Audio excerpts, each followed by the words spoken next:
गरीशार्ङ्गी शङ्खी चक्री च नन्दकी श्रीमान्नारायणो विष्णुर्वासुदेवोऽभिरक्षतु वनमाली गरीशार्ङ्गी शङ्खी चक्री च नन्दकी श्रीमान्नारायणो विष्णुर्वासुदेवोऽभिरक्षतु इतीदं कीर्तनीयस्य केशवस्य महात्मनः नाम्नां सहस्रं दिव्यानामशेषेण प्रकीर्तितम् य इदं शृणुयात् नित्यं यश्चापि परिकीर्तयेत् नाशुभं प्राप्नुयात् किञ्चित् सोमुत्रेह च मानवः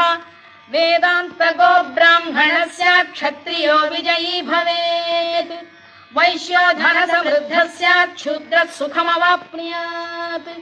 धर्मार्थी प्राप्नुयात् धर्ममर्थार्थी चार्थमाप्नुयात् कामानवाप्नुयात् कामी प्रजार्थी चाप्नुयात् प्रजाम् भक्तिमान्